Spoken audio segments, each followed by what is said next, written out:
My father lifted the dealer's bow like it was a miracle, and everyone clapped except me. The BMW sat in our driveway with its headlights cutting through the December cold, chrome gleaming under the porch lights. My sister ran her hand across the hood like she was touching destiny itself, her fingers tracing the curves with reverence. My mother pressed a glass of champagne into her fist and winked at the camera my father held. "To our successful girl," she announced, her voice bright and proud. Then my mother reached across the kitchen table and slid 2 crumpled dollar bills toward me like she was passing spare change to a stranger. I held them up in front of the headlights streaming through the window and felt my lungs collapse. The room went quiet for exactly 3 seconds before someone laughed nervously and the moment passed. I shoved the bills back across the table. Before anyone could say anything, before my mother could make an excuse or my sister could smirk, I grabbed my duffel bag from the hallway closet and walked out the back door. I vanished into the chill of the night that smelled like rain and gasoline. My name is Maurice Voss, and that moment, the sound of their laughter mixing with the car's engine, is when I stopped believing I belonged there. I would never let them make me small again. I left a note on the counter, though I never meant for it to be my final word. "I can't be part of this," I wrote on the back of an old grocery receipt. The pen shook in my hand. I folded it twice and tucked it under the salt shaker like a ghost keeping a secret. As the night bus pulled away from the station 3 blocks from home, I watched the neon glow of our street shrink into the distance. I thought of every time I'd swallowed my words to keep a smile in their photos. Every graduation where the camera focused on my sister. Every achievement of mine that got a distracted, "That's nice," while hers got celebrations. The small dishonors came back in a rush. The expensive tutors my sister got for college prep while I'd studied alone at the library. The silent congratulations no one offered when I'd gotten my scholarship. The vacation they'd taken as a family the summer I'd been working double shifts. I realized leaving wasn't dramatic enough. It wasn't big enough for what I was feeling. It was just necessary. The bus driver called out stops I'd never heard of, and I picked one at random. When I stepped off into the cold, my duffel bag heavy on my shoulder, I felt the first honest thing I'd felt in years. Fear tasted like freedom. At 2:13 a.m., the bus station smelled like stale coffee and possibility. I sat on a plastic bench with my duffel bag between my knees, trembling from cold and adrenaline. My phone had 7 missed calls, all from home. I turned it off and shoved it deep into my pocket. I was calculating nothing and everything at once. How much money did I have? Maybe $300 in my savings account. How long would that last? A week if I was careful. Maybe 2. What had I just done? The fluorescent lights buzzed overhead. A janitor mopped the far corner of the station, his movements methodical and steady. I watched him work and felt something settle inside me. At dawn, I turned my phone back on long enough to search for temp agencies.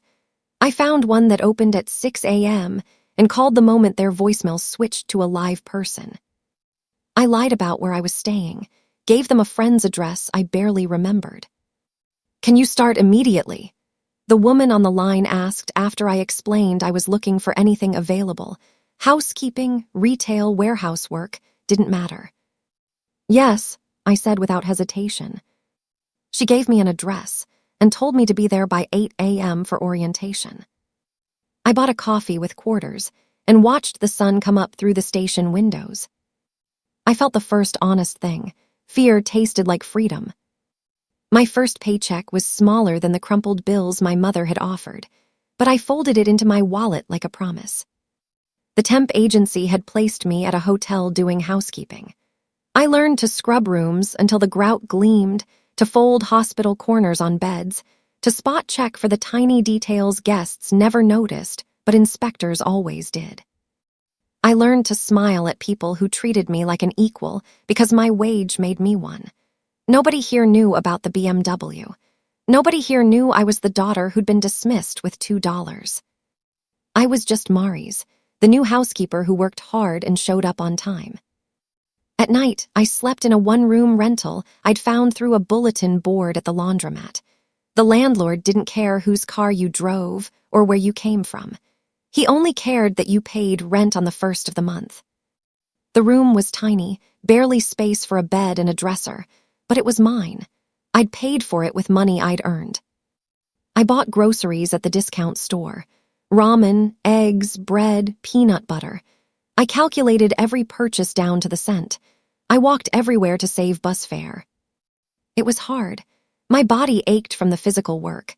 My pride stung from serving people who sometimes looked through me like I was invisible.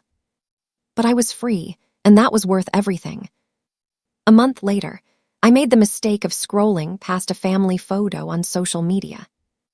My sister leaned against the BMW like a queen, the car's chrome catching the afternoon sun perfectly. My parents beamed beside her, champagne glasses raised in celebration. The photo was professionally composed, everyone positioned just right.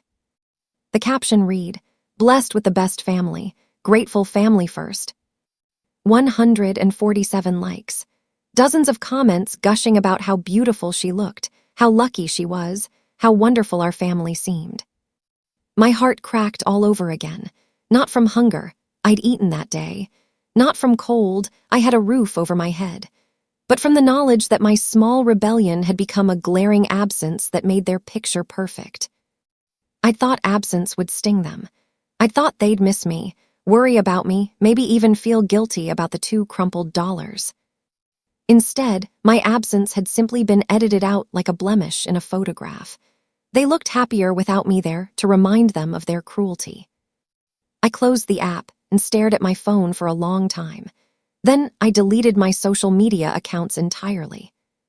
If I was going to start over, I needed to start completely. No looking back, no checking in. I was building something new, and they weren't invited to watch. I found the receipts by accident when I ran into my mother at a grocery store months later. She'd been shopping in the neighborhood where I'd gotten a second job at a boutique. She hugged me like nothing had happened and whispered about a vacation she was planning for us.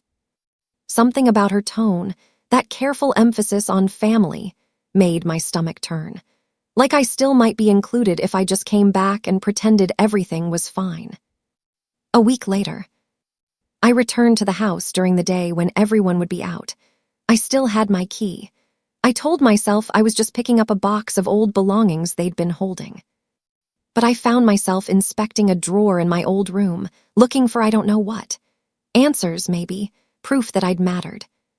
What I found were envelopes stamped with hotel names and travel agency confirmations. Receipts for a summer trip to Europe, the same summer I'd been struggling to make rent, the same summer I'd asked to borrow money for books and been told the family budget was tight. The dates matched exactly. The summer my rent went unpaid while I worked double shifts. The receipts weren't for a family trip. They were for my parents and my sister, just the three of them touring France while I ate ramen. I took photos of every receipt with shaking hands and left without the box I'd come for. A woman at the community shelter, where I'd started volunteering, changed everything. Her name was Helen, a night shift nurse with kind eyes and steady hands. She noticed me counting change for the bus one evening and invited me for coffee at the diner next door.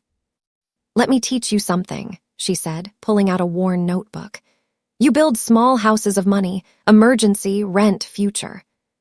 She showed me how to budget properly, how to track every dollar, how to build credit slowly and deliberately, how to save even when it felt impossible. "Money isn't about having a lot," she explained. "It's about knowing exactly where it goes and making it work for you."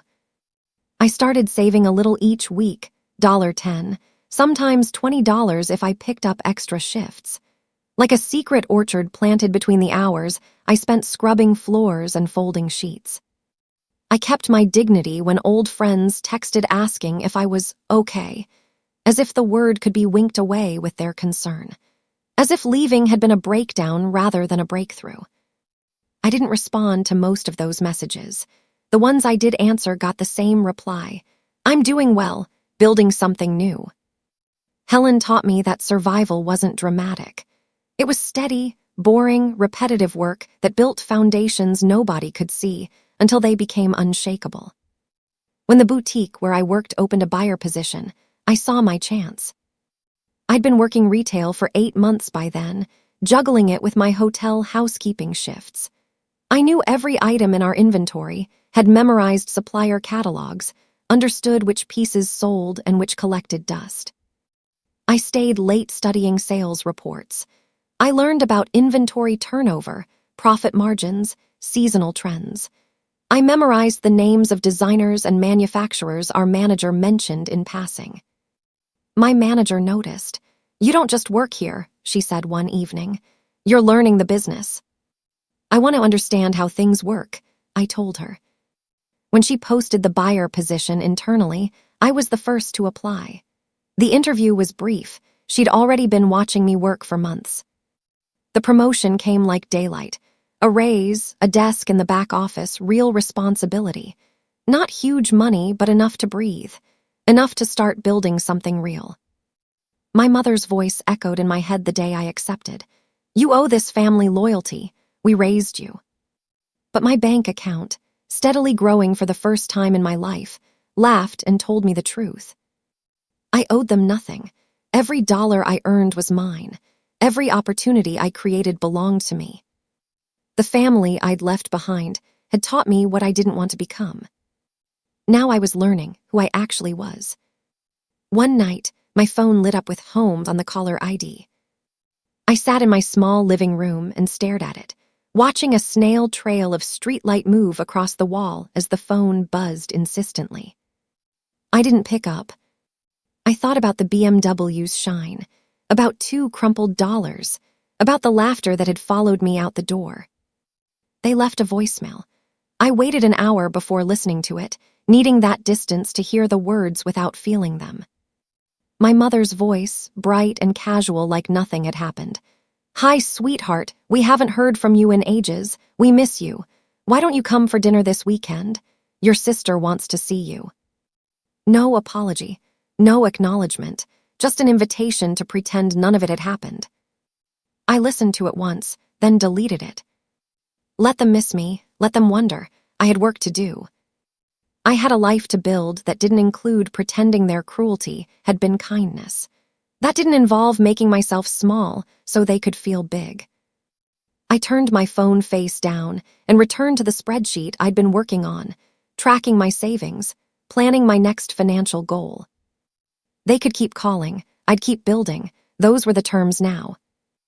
I started buying small, investing in myself like Helen had taught me. A used laptop from a pawn shop so I could take freelance writing gigs in the evenings. Books about business and finance from the library. An online course in bookkeeping that cost $200 but taught me skills worth 10 times that. I picked up an extra shift teaching kids who needed help with reading at the community center. It paid almost nothing, but the coordinator mentioned me to a wealthier family who needed a tutor. That paid well. Little by little, money stopped being a humiliating measure of what I lacked and started being a map of where I could go. I learned to invest the smallest windfalls not just in things, but in building myself, confidence, reputation, reliability. The kind of currency that couldn't be taken away or dismissed with crumpled bills. A year after leaving, I had $3,000 in savings. It felt like a fortune. It felt like armor. I bought my first business outfit from a thrift store, a blazer that fit perfectly after minor alterations. I wore it to a networking event the community center organized, feeling like an imposter among people with real careers. But I showed up. I smiled. I handed out the basic business cards I'd printed at the library. I was building something they couldn't see yet, but I could feel it taking shape. At a cousin's funeral months later, my sister spotted me across the lawn and made a show of pretending not to see me. I'd debated attending. We'd been close to this cousin once, and I wanted to pay my respects, but I knew my family would be there. My sister posed by the memorial, angling herself so the photographer could capture the family together. She'd brought the BMW to a funeral, parking it prominently near the entrance like a status symbol even grief couldn't diminish. When our eyes finally met across the crowd, she looked through me with a smile that suggested I was a bad television show she'd been forced to tolerate. Not anger, not hurt, just dismissal, like I was less than worth acknowledging. I left the cemetery early, before the reception, and sat in my car for 20 minutes trying to process what I'd felt. Not pain exactly, not anymore. Just clarity. Crystal clear understanding that the family I'd been born into would never see me as anything but the daughter who'd embarrassed them by leaving, who'd refused to play her role. They'd written me out of their story, and I needed to accept that and stop waiting for them to rewrite it. I drove back to my apartment, to my small but growing life, and didn't look back. The eviction notice arrived at my parents' house on a Tuesday afternoon. I didn't hear about it directly. A former neighbor called me, her voice uncomfortable with the gossip she was clearly dying to share. "I thought you should know. Your family's house is being foreclosed on." My stomach dropped. What happened? "Financial troubles, apparently. Your parents took out loans for, well, I don't know all the details, but there's a notice on the door." After hanging up, I did what I'd learned to do: research. Public records showed the mortgage had been refinanced twice in the past 3 years. Equity loans, lines of credit. All the money pulled out and spent on things the records didn't specify. Expensive weddings for my sister, cash gifts, the BMW's down payment probably. Everything except my future, which had never been on their budget. I drove by the house the evening it went to auction, staying in my car a block away. I watched strangers walk through the front door, evaluating the property with clipboards and measuring tapes, loading boxes into trucks, belongings my family was selling or storing. It hurt in a steady, clean way. Not the shame that used to suffocate me when I thought about them, but the legal, cold arithmetic of losing legacy. They'd gambled their stability on appearances, and lost. The networking event felt like too much light and noise when I first arrived. Business professionals in expensive suits, clutching wine glasses, laughing at jokes I couldn't hear. I almost turned around and left. But then a woman approached me. She was older, confident, with an uncommon name like mine. "First time here?" she asked. "You look like you're deciding whether to stay." "That obvious," I managed a smile. "I've been where you are, I'm Agda." She extended her hand. We talked over coffee in the quiet hallway outside the main event. I found myself telling her my story, not the dramatic parts, just the practical ones. How I'd left my family, worked my way up, was trying to build something sustainable. She didn't pity me. She didn't offer sympathy. Instead, she offered a referral. "I work in property investment," Agda explained. "Small buildings, the kind landlords don't want and banks barely care to list. It's hard work, but it builds real wealth if you're patient and smart." Under her guidance over the following months, I learned to pitch to sellers, to negotiate with contractors, to evaluate properties beyond their surface appearance.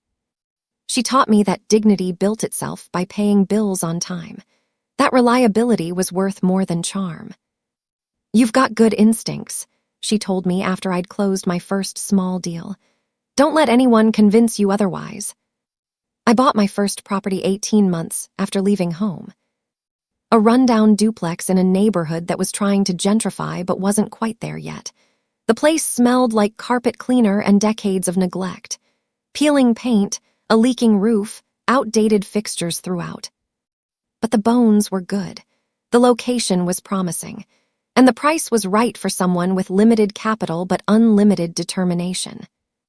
I fixed the leaking roof myself with a contractor Agda recommended. A patient man who taught me the difference between saving money and cutting corners that would cost you later. "Do it right the first time," he said, showing me how to properly seal the flashing. "Cheap fixes just mean doing the work twice." The duplex became my education in property ownership. I learned about permits and inspections, about tenant laws and lease agreements, about the 1,000 small decisions that separated successful landlords from failed ones. When I finally rented both units, the cash flow was modest but steady.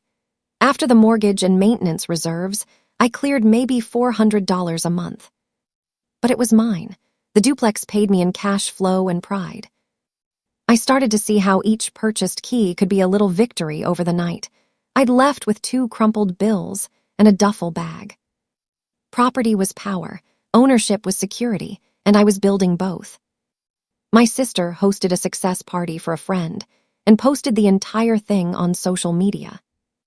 "This is how we do celebrations," her caption read, with photos of an elaborate setup, expensive decorations, my parents beaming in the background. People I'd known my whole life, former neighbors, old classmates, commented with heart emojis and congratulations. Something in me finally snapped. I texted her directly, "We don't talk anymore." My phone rang within minutes. She was screaming before I even said hello. "You're so bitter. You can't just text me that out of nowhere." "It's not out of nowhere," I said calmly. "We haven't spoken in 2 years. I'm just making it official." "You're cruel. You always have been. Running away from family, acting like you're better than us." "I'm not cruel," I interrupted. "I'm just not pretending anymore. Mom was right about you. You're selfish and ungrateful." I hung up. She called back immediately. I didn't answer. She sent a barrage of texts calling me every name she could think of. I blocked her number. The public argument that followed in comment sections and indirect posts was a brushfire of passive aggression and thinly veiled accusations. But privately, in my quiet apartment, I kept adding zeros to a ledger that didn't need their approval. I was building wealth. They were building drama. The difference was everything. An old neighbor called me 6 months later about a building she could no longer manage. "I heard you're in property investment now," she said tentatively. "I have a small building, 4 units, that's become too much for me. Would you be interested?" I made an offer. Not to spite anyone, not for revenge, but because the numbers made sense. When other neighbors heard I was buying property in the area, some of them sneered. The girl who'd left in the night, who'd embarrassed her family, was now trying to be a landlord. I smiled and signed the papers anyway. Paperwork felt like a crown you could pay for with discipline. Each property title with my name on it was proof that I'd built something real. The building needed work, always did at this price point. But I'd learned how to evaluate repairs, how to prioritize upgrades that mattered to tenants versus cosmetic changes that looked good but added no value. I hired reliable contractors. I paid them on time. I built a reputation for being fair but firm. My tenants stayed because I fixed things promptly, because I didn't raise rent arbitrarily, because I treated housing like the serious responsibility it was. The building was profitable within 6 months, not dramatically so, but steadily. And steady was what built empires, Agda had taught me. Dramatic was what destroyed them. The Whisper campaign started around the same time.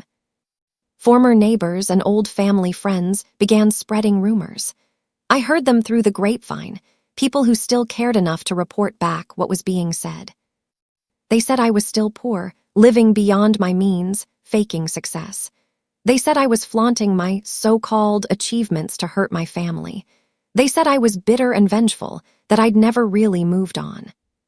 The town's gossip mill churned, and for a moment I felt old grudges spark like tinder. The urge to defend myself, to post proof of my success, to shove my bank statements in their faces was almost overwhelming. But I didn't. I refused to confront them publicly. I refused to play their game. Instead, I let my work speak for itself. I let my tenants' testimonials do the talking, reviews about repairs done on time, respectful management, kindness where it mattered. My reputation grew in the quiet spaces where work actually happened, not in the loud spaces where people gossiped. Property managers started referring clients to me. Contractors recommended me to other investors. Banks approved my loan applications based on my track record. The whispers continued, but they mattered less and less as my actual reputation solidified. I learned that you couldn't control what people said about you, but you could control whether it was true. My father called 3 years after I'd left, asking for help with legal fees after a bad investment. His voice on the phone was careful, designed to pull at my old loyalties. The tone he'd used when I was younger, when I'd still believed that helping them meant they'd finally love me the way they loved my sister. Maurice, I know we haven't talked much, but we're family. I need your help. I listened for a long time. Let him explain about the investment that had gone wrong, the legal trouble they were facing, the money they needed. I'm doing okay, I finally said, but I can't help. What do you mean you can't? You're buying properties, I heard. You must have money saved. I do have money saved, I said, but I can't give it to you. Why not? I took a deep breath. Because you gave my sister a car and me $2. There was a shocked silence. Then anger exploded from the other end. That was 3 years ago. You're still hung up on that. You're going to let your family suffer over something so petty. It wasn't petty to me, I said quietly. It was the moment I realized what I was worth to you. That's not. We were celebrating your sister's achievements. I hung up before the apology he never offered could fray into excuses. He didn't call back. A broker approached me with an opportunity I couldn't believe was real. There's a small multi-unit building in your old neighborhood, she explained. Same block where your parents' house used to stand before the foreclosure. The owner's motivated to sell. I think you could get it at a good price. It was risky. The building needed significant work. The neighborhood was still recovering from the economic downturn that had claimed my parents' house and several others. But the numbers were clean. The location had potential. And something about owning property on the same block where I'd grown up, where I'd been dismissed and diminished, felt like closing a circle. I put down everything I'd saved and leveraged half my credit to make the down payment. When my mother heard, through the neighborhood grapevine that never stopped churning, she left a voicemail that actually made me laugh. I hear you're trying to buy a building in our old neighborhood. That's ambitious for someone with your situation. I hope you know what you're doing. Her mockery was meant to shame me, to remind me of my place. Instead, it showed me how small their world had become compared to my ambition. I signed the papers 3 days later. The building was mine. Renovations hit delays almost immediately. A contractor slipped and injured himself, putting the project behind by 3 weeks. A permit got held up in the city bureaucracy. Suppliers were backordered on materials I needed. The stress crowded in, a reminder that success required patience, not spectacle. That real work was messy, complicated, full of setbacks that tested whether you actually had the determination to see things through. My sister sent a text during one particularly frustrating week. Heard you're having trouble with your building. We could help if you asked nicely. I stared at that message for a long time. The assumption that I needed them. The implication that asking for help meant admitting defeat. I forwarded the text to my contractor with a note. We don't need help from those who don't know what work is. He responded immediately. Agreed. We'll figure this out. You pay on time and demand quality standards. That's all I need from an owner. Over the next 2 months, we solved every problem. Found a new contractor. Expedited the permits. Located alternative suppliers. The building slowly transformed from a problem into an asset. And I learned something valuable. The right people didn't need to be family. They just needed to be reliable. Everything else was optional. The building opened on a Saturday in early spring. 4 units fully renovated. Fresh paint, new fixtures, updated kitchens, refinished floors. Every detail attended to with the care I'd learned from patient mentors and expensive mistakes. Families signed leases and smiled in front of their new kitchens. A young couple moving to the city for the first time. A single mother with 2 kids who needed a stable place after years of unstable housing. An elderly man downsizing from a house that had become too much to maintain. I stood on the stoop and watched a mother carry a stroller through the front door, her daughter holding her hand and asking if this was really going to be their home. I felt a satisfaction that had nothing to do with revenge and everything to do with worth, with building something that mattered, with creating stability for people who needed it. The community called me reliable. Neighbors who'd once whispered about my situation now greeted me warmly when they saw me checking on the property. My sister posted a picture of the neighborhood and tagged the city, pretending she knew the area, acting like she'd always supported local development. I didn't comment. I didn't need to. The building spoke for itself. My reputation spoke for itself. Words were cheap. Property titles were permanent. My parents showed up at my office on a Tuesday afternoon without warning. I'd moved from the boutique to property management full-time by then, renting a small office space to handle my growing portfolio. I was reviewing lease applications when they walked in. They looked older, smaller somehow. Diminished by circumstances I could only partially imagine. "We need to talk to you about a loan," my father said without preamble. My mother stood beside him, silent, her eyes red like she'd been crying. "We're facing foreclosure on the apartment we've been renting. We need money to avoid eviction. Your sister suggested we ask you." "How much?" I asked, keeping my voice neutral. $20,000. I sat back in my chair. "That's a lot of money." "We're family," my mother finally spoke. "Surely that means something." I looked at them both, remembered the BMW, the champagne, the 2 crumpled dollars. Remembered years of being the afterthought, the one whose achievements went uncelebrated while my sister's every move was documented and praised. I remembered the receipts from a European vacation I'd never been invited on. "I'm sorry," I said carefully, "but the family I have now is the one I chose. Tenants, colleagues, friends who pay rent on time, people who show up and do the work." "You're really going to turn your back on us?" my father demanded. "No," I said quietly. "I'm just not going to rescue you from consequences you created." They left angry. My sister called later, screaming about my cruelty.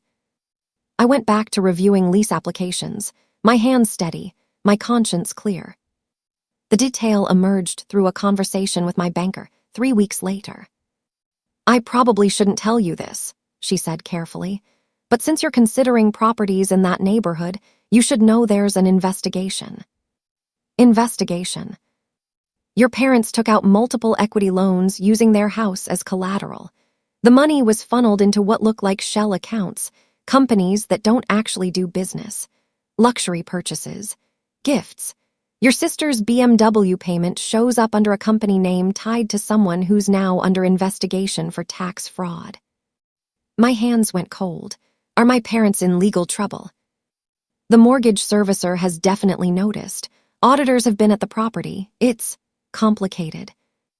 I sat with that information for days, looking at the documents she'd carefully shared. The paper trail that showed exactly how my family had destroyed themselves. The humiliation I'd felt 3 years ago, the $2, the laughter, the dismissal, had a ledger now. A legal trail showing that their cruelty had been built on fraud and deception. I realized I didn't need revenge. Time and their own choices had created consequences far more devastating than anything I could have planned. I sat with the documents and felt a calm I had never known. Justice wasn't something I had to create. It was just something I had to wait for. The investigator's letter arrived at my parents' address on a Thursday morning. I didn't see it directly, but the neighborhood grapevine ensured I heard about it within hours. Neighbors began whispering about liens and legal notices posted on the foreclosure board. Federal investigators asking questions about shell companies and fraudulent loan applications. My sister's social media posts started losing followers. Sponsors who'd paid her for lifestyle content quietly untagged themselves from her photos. The same friends who'd posed in glossy pictures at her parties started canceling plans. They visited me at my office 2 weeks later, my parents and my sister together, looking desperate. "You have to help us," my sister begged. "Tell them we're a good family, vouch for us." "We could lose everything," my mother added. I looked at the 3 of them. The people who'd raised me, who'd loved my sister and tolerated me, who'd given her a car and me $2. I can't vouch for you, I said quietly. I don't know what you've done. I'm not part of this. But we're family. No, I said, showing them the same steady hand I'd learned to use fixing roofs and managing properties. We're people who share DNA. Family is something else, something you have to choose and build and maintain. I built mine. You destroyed yours. They left without another word. The family's hush became a public hiss. Dignity drained from them faster than cash. And I went back to work, building something clean.